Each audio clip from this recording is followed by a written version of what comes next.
Thank you. I think that what does it mean to be a Detroiter to me, and what the piece that I wrote in the Huffington Post was about, was I think that there has been a mythology that you can be living in a regional area like East Michigan and consider yourself a Detroiter without actually dimensionally experience what modern Detroit is like. And that's the challenge that I put out in my piece, which was I want people to, I think that people, it's sort of like the tide had receded to the point that people thought that if they went to Tigers games and the Fox Theater or Muppets on Ice at Cobo, that they were Detroiters because they were still engaging with the city.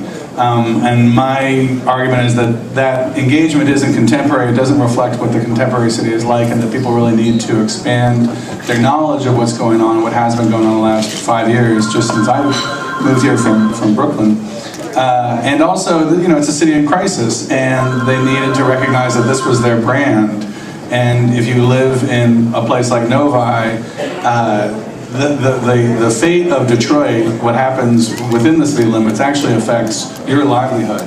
And they needed to react to that crisis in a real way that ignored the borders, so that when they said that they were Detroiters, they would actually truly be living up to that promise. If you just want to pass it down, Karen. Well, interestingly, I had this conversation with a few hundred of my 5,000 Facebook friends the other day about what it means to be a Detroiter, and some people are offended by this, but in order to be a Detroiter, I think you have to live in Detroit. I think it is a geographical connection. People think that if they live in the suburbs, and because they support the city, as they should, if they enjoy the city, as they are welcome to, that makes them a Detroiter, and that's not true. And so we were going back and forth in terms of, I have a business in Detroit, and, I come down and I enjoy all the amenities. That's all well and fine. I go to Grosse Pointe. I like the view on Lakeshore Drive. I eat at the Hill. That doesn't make me a Grosse Pointer. So I understand the importance of Detroit being the largest city in the state, the importance and the impact that it has on Southeast Michigan, and I certainly agree that it is a regional city for all to enjoy. But in order to be a Detroiter, you have to live in Detroit. That doesn't mean that the citizens here, the 714,000 people here are by far the greatest asset and are incredibly unique to any other group of people I've ever lived amongst and called my neighbors. And quite frankly, to be fair, that goes to the region as well. We build things, we design things, we engineer things. So I don't want to just say this is solely a Detroit thing by any means. I'm not going to just hate on the suburbs. I think this is honestly an opportunity for all of us.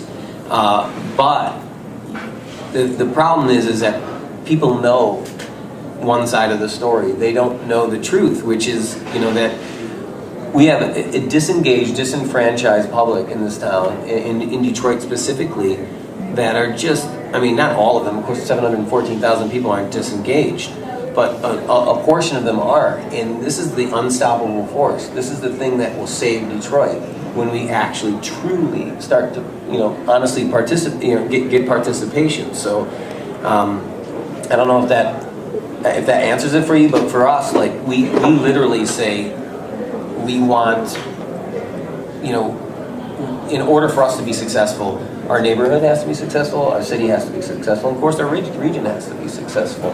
So we're talking about a holistic process about the way we do business, the way we develop everything around it. Phil, you've lived all over the world before you moved to Detroit, and you've expressed that this is the most democratic city that you've lived in. And I think by that you're talking about low barriers to market and kind of accessibility for people coming to Detroit, low price of real estate. Do you have a sense of what some of the strengths of the city are here that people can build off of with that unique dynamic in the city? Yeah, we can fail here.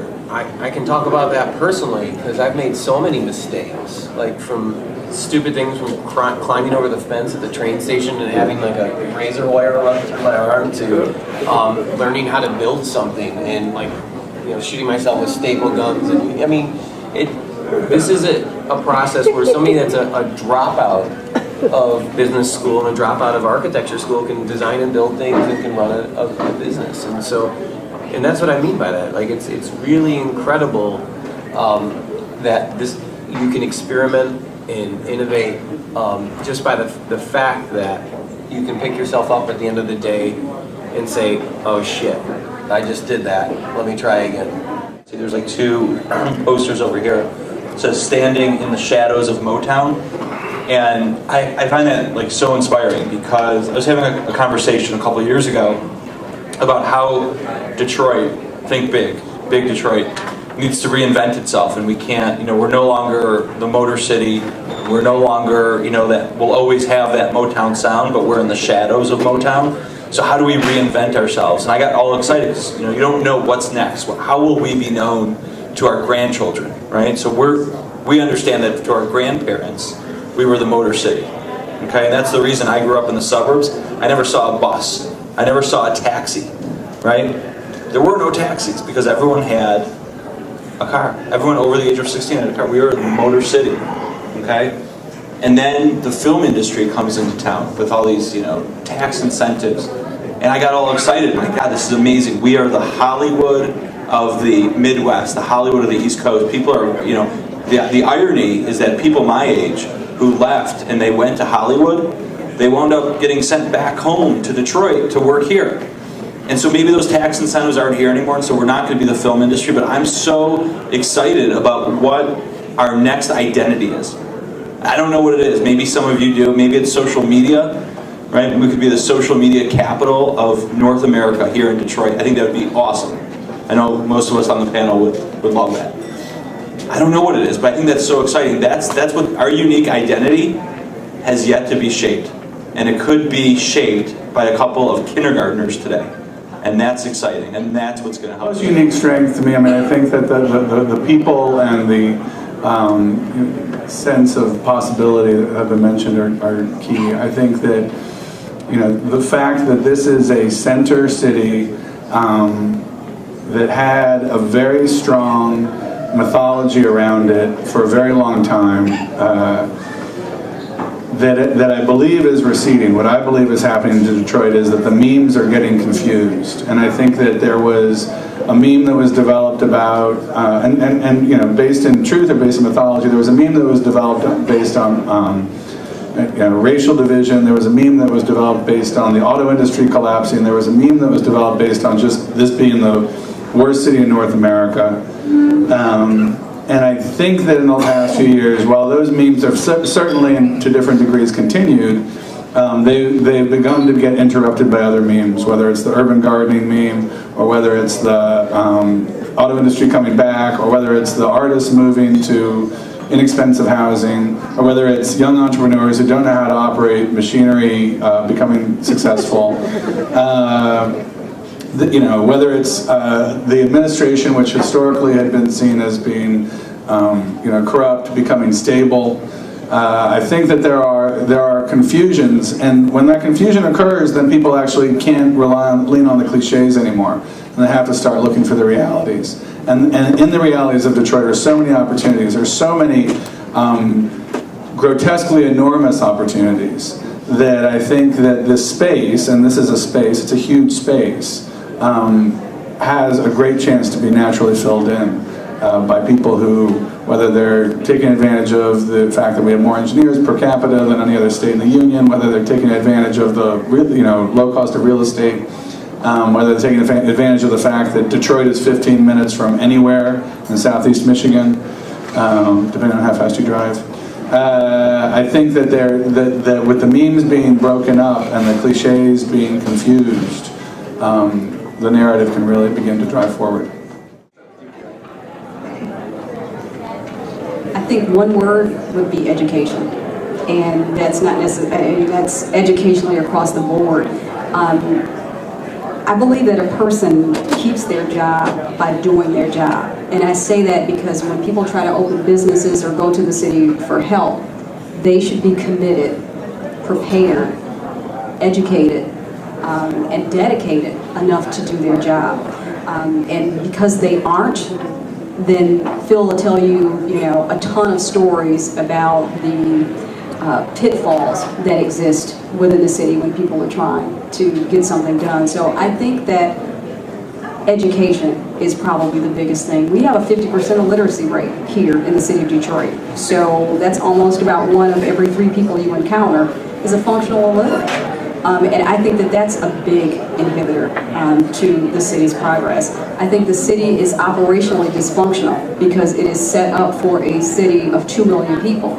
We've got 713,000 people here. So we are operating, spending money, and functioning here when we don't have the revenue to accommodate those kind of demands. So I think it's a redefining of how we function and who is doing the functioning. I think there's a sense of entitlement, and this isn't, I apologize if anybody, for civil servants, you can't get rid of them. It's not performance-based. In a corporation, if a person does not perform, you get rid of them.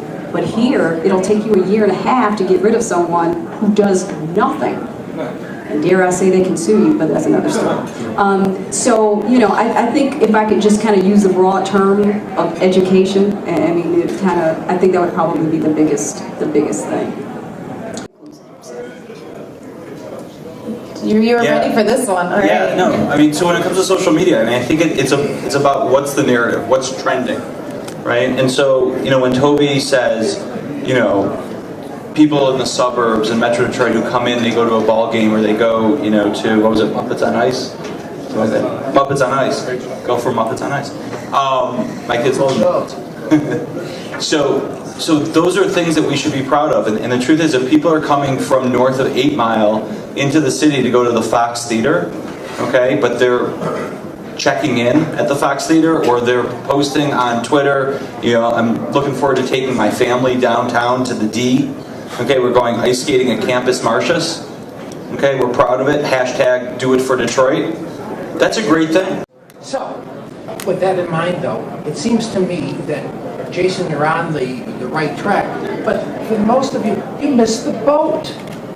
Social media is the great equalizer. It's the liberty force that is able to counteract what you were talking about with media agencies, with broadcast networks, and their advertising having certain attitudes.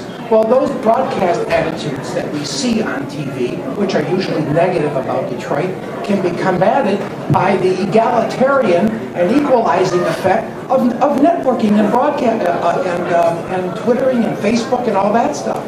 That's where, when someone comes up with something stupid, people immediately react. They flame them, they do other things to them, they enhance it, they criticize it, and you get a consensus fairly quickly, and you get the answers to muddled questions answered fairly quickly. We don't have to rely anymore on traditional methods that are slow, snail mail, broadcast networks that are slow to come around. So it seems to me this is what it will promote Detroit most quickly. There are other things that you've been talking about, Phil. You and I are not in that camp. I don't do Facebook and Twitter and all that stuff. And I am a believer on personal contact, on the interaction of human beings and encounters that I think build the city. This is the most welcoming city. Ask anybody who relocates to Detroit. They're going to tell you they can't believe how quickly Detroiters, and I think it's suburbanites as well, are welcoming people to Wayne State, to multinational companies that move here. They tell me, I hear that all the time. So the bottom line to what I'm saying is, that is what should be promoting, as the quickest and easiest and cheapest way to make Detroit look much better, because people tell the truth.